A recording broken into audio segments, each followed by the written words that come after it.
unveiled my proposal to increase fuel efficiency standards, I didn't just go to an environmental group in California. I went to Detroit.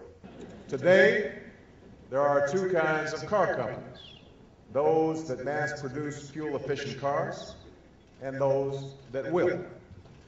And I have to admit that the room was quiet when I made the speech. The automakers didn't embrace it.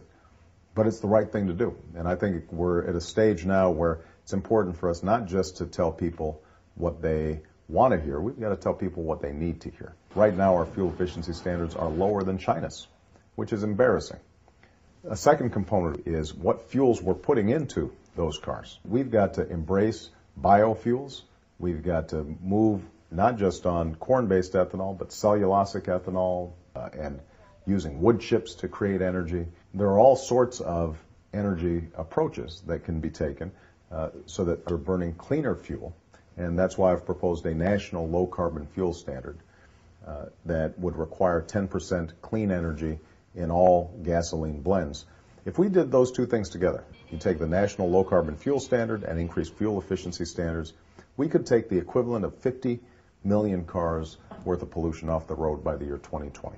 A third thing that we can do is to set up a renewable energy standard. Many states are already doing this. You say 20% of our energy will come from renewable sources, like wind, like solar, like biomass, like hydrothermal. But we've got to overcome a politics prevents these common sense solutions from being put into place. You know, when Dick Cheney put his energy bill together on behalf of George Bush, he met with the environmental groups once, the renewable energy folks once, and then he met with the oil and gas folks 40 times. And there's no wonder then that the system was skewed in the wrong direction. We've got to make sure that the oil companies, the gas companies, the automakers, that they aren't dominating the conversation. They should have a seat at the table, but they can't buy all the chairs. They can't write the legislation. And finally, we know that our dependence on foreign oil has perverse consequences to our foreign policy. We know that we're sending $800 million a day to hostile nations and helping to fuel both sides of the war on terrorism. And that is something that I think increasingly people recognize as a consequence of the war in Iraq. So we've got to take fundamental steps to make changes in all these fronts. We have to understand that we've got a moral obligation to the next generation to make sure that they've got a planet that is sustainable and viable, the same way that we inherited a sustainable, viable planet from our parents and our grandparents. I think young people in particular recognize the importance of this issue, and in their own day-to-day lives, they are trying to make sure that they are carbon neutral and not wasteful. And all those things add up.